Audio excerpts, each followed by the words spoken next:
आज की क्लास में मैं आप सभी को, कल मैंने आपको उत्तराखंड के बारे में, फेमस प्रसिद्ध व्यक्ति उत्तराखंड के प्रतीक चिन्ह के बारे में बताया था। और आज मैं आपको उत्तराखंड का थोड़ा प्रशासनिक ढांचा, उत्तराखंड के पंच प्रयाग, पंच केदार और पंचपदरी बताने जा रही हूँ। देखिए, जो मेरी ये सीरीज है, मैं इसे आगे बहुत विस्तार से आगामी कक्षाओं में बताऊंगी।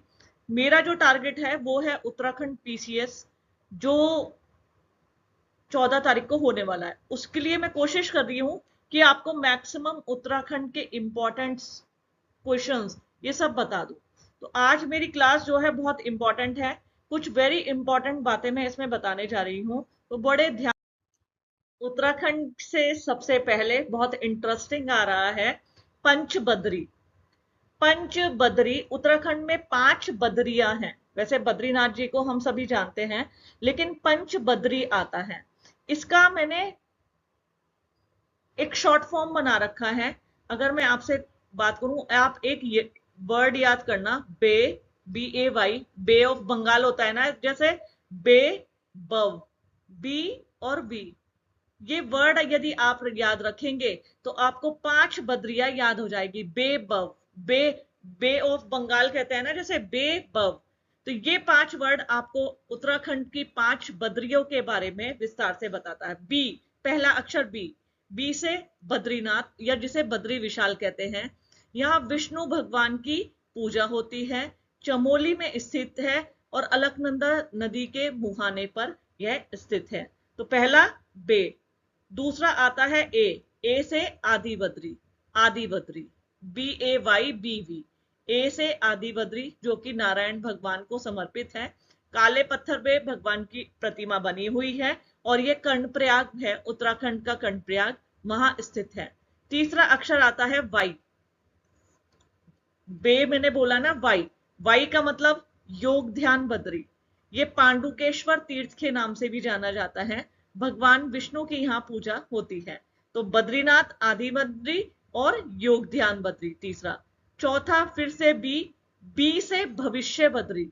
भविष्य बद्री जो कि जोशीमठ में है और भगवान विष्णु के नरसिंह अवतार की पूजा यहां पर की जाती है। तो BAYB भविष्य बद्री, और लास्ट है वृद्ध बद्री, जो कि जोशीमठ में स्थित है। तो इस प्रकार ये 5 बद्री है। BAYBV, बे, बव, बद्रीनाथ, आदि बद्री, योग ध्यान बद्री, भविष्य बद्री और वृद्ध बद्री। ये 5 बद्रियां आप बहुत अच्छे से याद रखना। शॉर्ट फॉर्म है बेबव। बी, बद्रीनाथ, आदि बद्री, योगदान बद्री, भविष्य बद्री और वृद्ध बद्री। ऐसे ही बच्चों, अब आता है पंच प्रयाग। उत्तराखंड के 5 प्रमुख प्रयाग है। इसके लिए भी मैंने एक शॉर्ट फॉर्म बना रखी है, विक्रुंध। जैसे विष्णु भगवान का आता है ना, एक शब्द मैं यहां लिख रही हूं, आप इसको याद कर लेना, विक रुंध। इस शब्द को याद कर लेंगे तो आपके पूरे 5 प्रयाग आपको याद हो जाएंगे। कैसे? विष्णु, कर्ण, रुद्र, नंद और देव।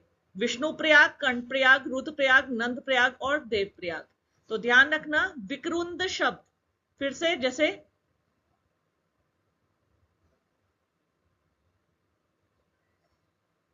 विक्रुंद, ये शब्द याद रखना। तो पहला इसमें पंच प्रयाग में पहला प्रयाग आता है विष्णु प्रयाग, जो कि विष्णु गंगा और धौली गंगा के संगम पर स्थित है। नारद मुनि ने यहाँ विष्णु की तपस्या की थी। तो ध्यान रखना, कई बार इंपॉर्टेंट संगम भी पूछा जाता है। कौन सा जो ये है प्रयाग, किस नदी के संगम पे है? आप ध्यान रखना, अलकनंदा में सभी नदियों का संगम होता है, सभी प्रयाग पर, सिर्फ विष्णु प्रयाग को छोड़कर, क्योंकि विष्णु गंगा, धौली गंगा जो है उन्हीं की सहायक नदियां हैं। तो विष्णु प्रयाग मतलब विष्णु गंगा और धौली गंगा के नेक्स्ट है क से कर्ण प्रयाग। कर्ण प्रयाग में पिंडर और अलकनंदा का संगम है, ये चमोली जनपद में स्थित है। तीसरा है रुद्रप्रयाग, अलकनंदा और मंदाकिनी के संगम पर स्थित है। यहाँ लक्ष्मी नारायण मंदिर है, दुर्गा मंदिर है और ऐसा माना जाता है कि यहाँ करोड़ों शिवलिंग स्थित है। तो रुद्रप्रयाग जहां आपके केदारनाथ जी भी है, जिस जिले में।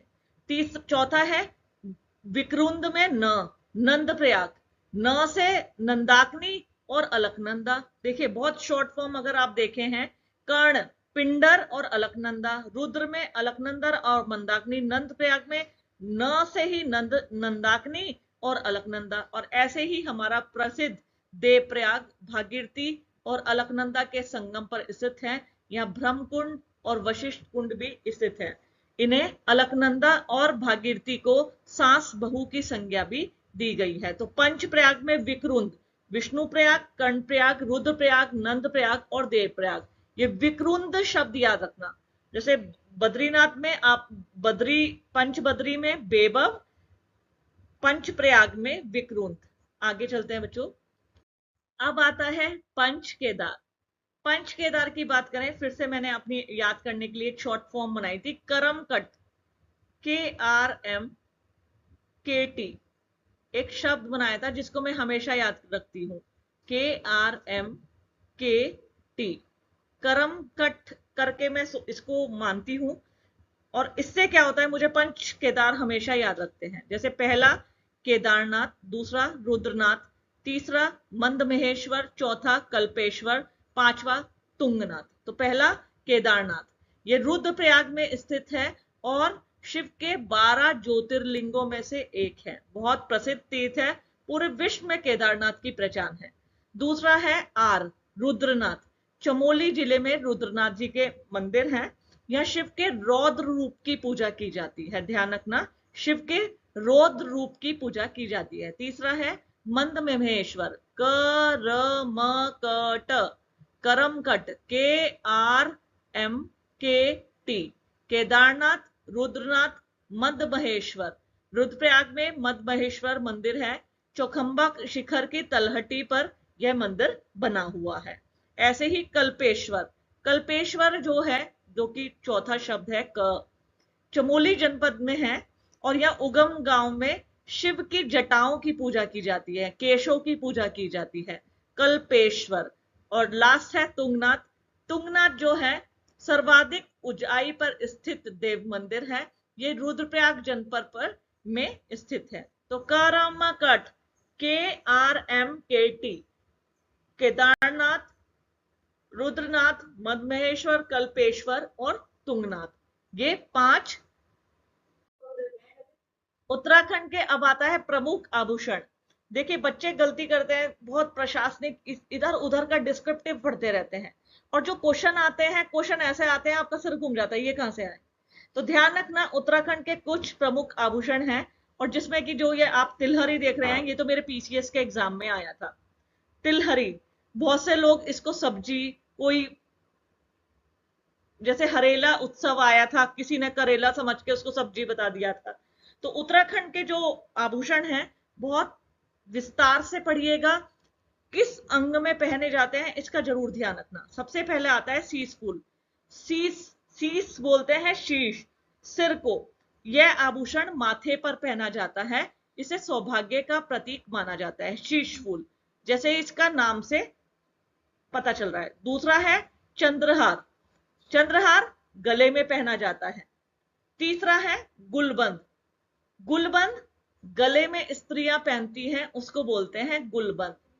तिलहरी, इसे भी उत्तराखंड की स्त्रियां गले में पहनती हैं। बुलाक, ये सोने से निर्मित, जैसे नाक की, उसको नोज पिन को बोलते हैं ना, बुलाक बोलते हैं, नाक में पहना जाता है। नेक्स्ट है मुरखला, ये कान में पहना जाता है, कान में पहना जाता है। और एक है बुजनी आभूषण भी कान में पहना जाता है और मुरखला भी कान में पहना जाने वाला। इसी क्रम में बच्चों नेक्स्ट है मुंदड़ी बोलते हैं, सोने, चांदी और पीतल की बनी होती है, उंगलियों में, जैसे अंगूठी जिसे कहते हैं, मुंदड़ी। इसी तरीके से मुंदड़ी। नेक्स्ट है मुदड़े या मुनाड़, ये आभूषण सोने से निर्मित होता है और ये कान में पहना जाता है। मुंदड़ी उंगलियों में पहनी जाती है और मुंदड़े या मुनाड़ ये कान में पहना जाता है। नेक्स्ट है पौंजी, ये सोने या चांदी से निर्मित होती है और इसे विवाहित स्त्रियां धारण करती हैं। नेक्स्ट है पौंजी भी पैरों में पहनी जाती है। झावर, यह चांदी से निर्मित होता है तथा पैरों में पहना जाता है, जैसे पायल होती है ना, ऐसे झावर होता है। Fully, fully again nose pin को कहा जाता है। विवाहित स्त्रियां और या कुंवारी कन्याएं भी नाक में धारण करती हैं। नेक्स्ट है धागुला। धागुला हाथ में पहना जाता है, ये चांदी से निर्मित होता है।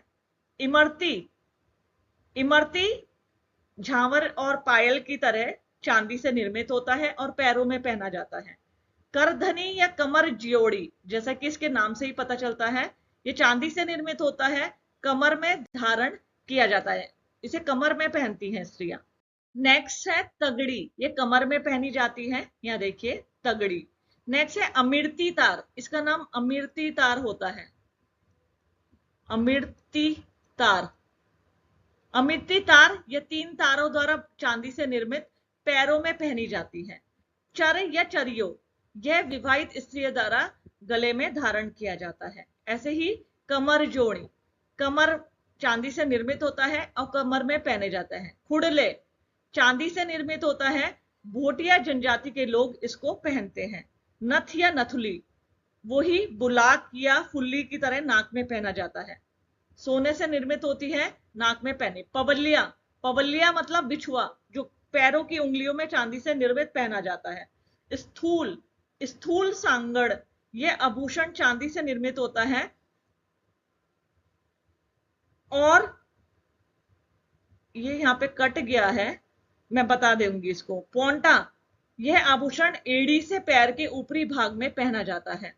हसूला, हसूला या सूत विवाहित स्त्रियां गले में पहनती हैं।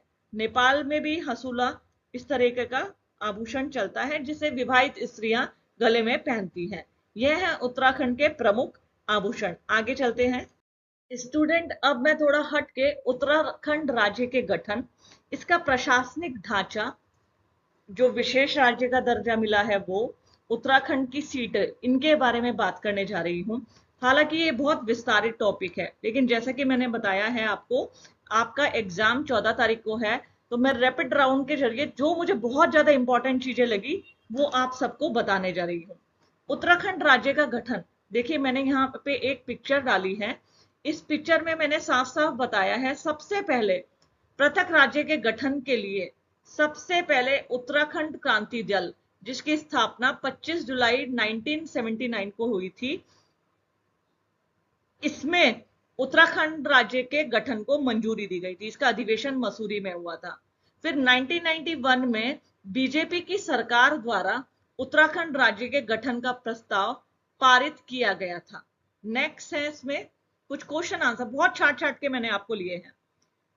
उत्तराखंड के मुलायम सिंह यादव द्वारा उत्तराखंड राज्य के गठन हेतु कौशिक समिति, ध्यान रखना, कौशिक समिति का गठन किया गया था।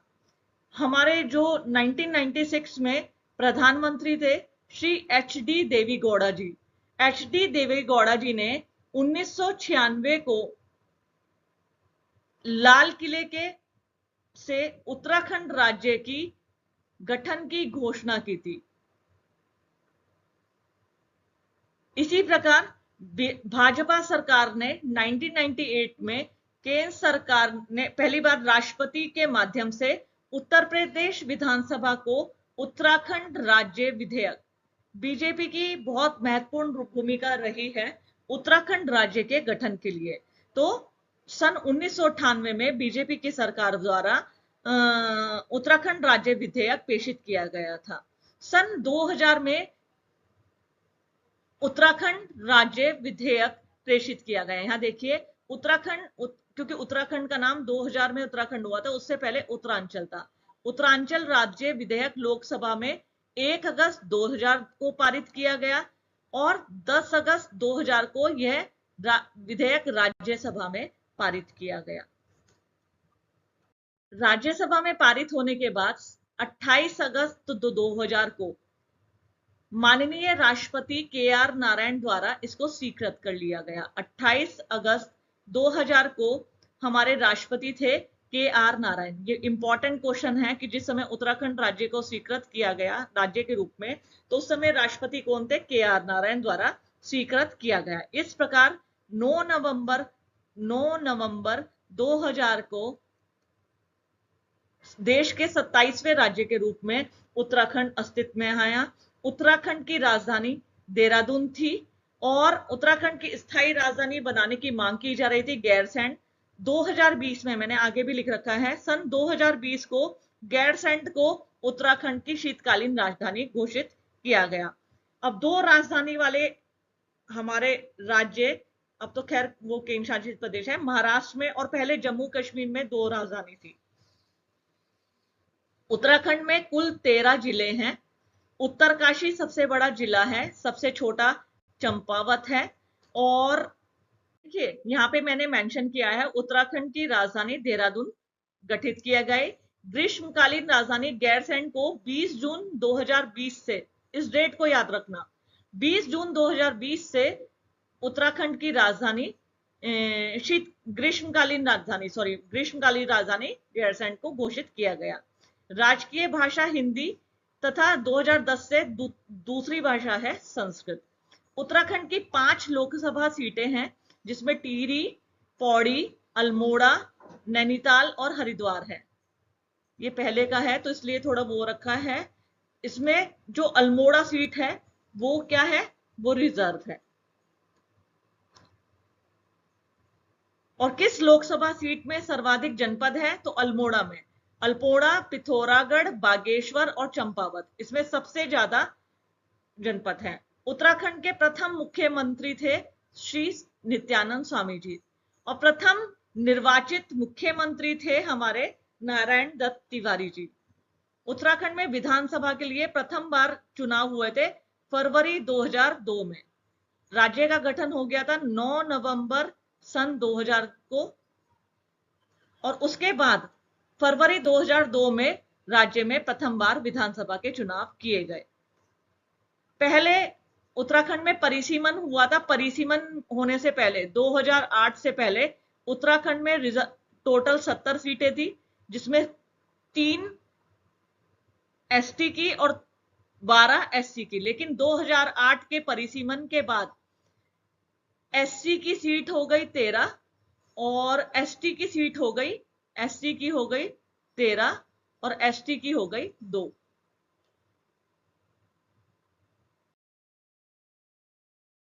देखिए उत्तराखंड राज्य का जब गठन हुआ तो केंद्र सरकार ने उत्तराखंड राज्य को विशेष श्रेणी का दर्जा दिया। अब मैं आपको थोड़ी सी यहाँ पे ये विस्तार से बताऊंगी, क्योंकि हाल ही में जो इलेक्शन हुए हैं उसमें बिहार राज्य अपने आप को विशेष श्रेणी का दर्जे के लिए मांग कर रहा है।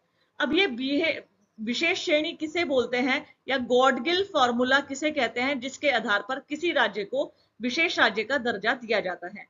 सरकार द्वारा मई 2001 में उत्तराखंड को विशेष राज्य का दर्जा दिया गया। तो उत्तराखंड 11वां राज्य था जो कि विशेष राज्य का इसे दर्जा दिया गया। और किसके तहत? गॉडगिल फॉर्मूले के तहत।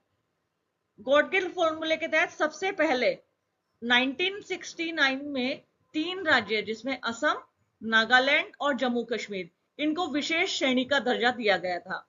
फिर 1970-71 में हिमाचल प्रदेश को, 1972 में मणिपुर, मेघालय, त्रिपुरा को, 1975-76 में सिक्किम को तथा 86-87 में अरुणाचल प्रदेश व मिजोरम का दिया गया। फिर सन 2001 में उत्तराखंड को 11वें विशेष राज्य का दर्जा दिया गया। देखिए गॉडगिल फॉर्मूला क्या कहता है, जिसे विशेष राज्य का दर्जा दिया जाता है, सबसे पहले तो वो पहाड़ी इलाका हो, कम जनसंख्या घनत्व हो या जनजातीय जनसंख्या का बड़ा हिस्सा हो। जिस राज्य को विशेष राज्य का दर्जा दिया जाता है उसके लिए जरूरी है कि वो पहाड़ी इलाका हो, वहां की जनसंख्या जो डेंसिटी होती है वो बहुत कम हो, एक जनसंख्या का बहुत बड़ा हिस्सा ट्राइब वाला हो, जनजातियों वाला हो, पड़ोसी देशों के साथ सीमाओं पर सामरिक स्थिति, जैसे हम देखें अगर उत्तराखंड को तो नेपाल और चाइना के साथ इसकी बाउंड्री लाइन शेयर करता है उत्तराखंड राज्य। आर्थिक और आधारभूत संरचना पिछड़ापन पाया जाता हो और राज्य में वित्त की अव्यवहार्य प्रकृति, यानी वित्तीय स्रोत यहाँ के जो होते हैं बहुत कम होते हैं। तो ऐसी स्थिति में इसको गॉडगिल फॉर्मूला बोला जाता है। गॉडगिल की सिफारिश के आधार पर 1 अप्रैल 2001 से उत्तराखंड राज्य 11वां विशेष राज्य का दर्जा प्राप्त हो गया था। देखिए, विशेष श्रेणी का दर्जे में क्या होता है, मैं आपको थोड़ा यहाँ पे ये बताना चाहूंगी। हमारी केंद्र सरकार जो होती है, राज्यों को कुछ निधियां देती है और कुछ किसी प्रतिशत के अनुपात में देती है।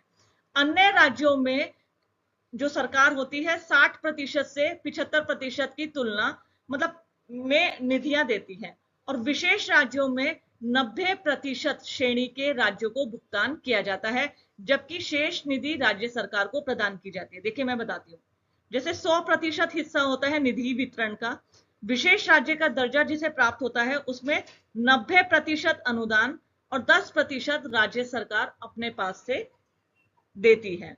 और जबकि जिन्हें विशेष श्रेणी का दर्जा प्राप्त नहीं होता, उनको 60 से 75% यह हिस्सा माना जाता है। वित्तीय वर्ष में इसे आगे बढ़ाया जा सकता है। इन राज्यों को उत्पाद शुल्क, सीमा शुल्क, आयकर, करों में बहुत सारी रियायतें दी जाती हैं। किनको? जिनको विशेष श्रेणी का दर्जा दिया जाता है। केंद्र सरकार का जो सकल बजट होता है, विशेष श्रेणी के राज्यों को उनमें 30% प्रदान किया जाता है। केंद्र सरकार के सकल बजट का 30% विशेष श्रेणी के राज्यों को प्रदान किया जाता है। बच्चों, मैंने अभी अभी आपको बताया था सन 2000 में जब उत्तराखंड राज्य का निर्माण हुआ, तो यहाँ पे विधानसभा की टोटल 70 सीटें थी, जिसमें 12 सीटें एससी के लिए, अनुसूचित जाति के लिए, और 3 सीटें अनुसूचित जनजाति के लिए रिजर्व थी। लेकिन सन 2008 में परिसीमन हुआ। परिसीमन के बाद सीटों का बदलाव हुआ। कैसे? 2 सीट अनुसूचित जनजाति के लिए, टोटल हमारे यहाँ 70 सीटें हैं, 2 सीट अनुसूचित जनजाति के लिए, जिसमें पहली है देहरादून की चक्राता सीट और दूसरी है उधम सिंह नगर की नानकमत्ता सीट। इसी तरीके से अनुसूचित जाति के लिए, एससी के लिए 13 सीटें, पिथौरागढ़ की गगोलीहाट, बागेश्वर की बागेश्वर सीट, अल्मोड़ा की सोमेश्वर सीट, नैनीताल की नैनीताल सीट, चमोली की थराली सीट, पौड़ी की पौड़ी सीट, टिहरी की घनसाली सीट, उत्तरकाशी की परोला सीट, हरिद्वार की भगवानपुर, झबड़ेड़ा और ज्वालापुर। भगवानपुर, ज्वालापुर और झबड़ेड़ा 3 सीट एससी के लिए।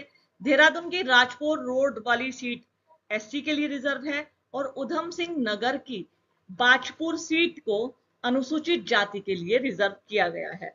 तो परिसीमन के बाद उत्तराखंड में 2 सीट अनुसूचित जनजाति के लिए और 13 सीट अनुसूचित जाति के लिए रिजर्व की गई है। तो बच्चों, ये मैंने काफी कुछ तुम्हें समझाने की कोशिश की है। इसी तरीके से थोड़ा कॉम्पैक्ट पढ़ा रही हूं। अगर मैं इन सब चीजों को परिसीमन के बारे में डिस्क्रिप्टिव पढ़ाऊंगी तो 14 तक सिलेबस कंप्लीट नहीं हो पाएगा। अगर आपका रिस्पॉन्स अच्छा रहा तो आगे की क्लास में मैं इसे कंटिन्यू करूंगी। तो इसलिए कमेंट जरूर करना और अन्य बच्चों को मेरी वीडियो को शेयर करना, मेरे चैनल को सब्सक्राइब जरूर करना, और मुझे कमेंट करके बताना वीडियो आपको कैसे लगी।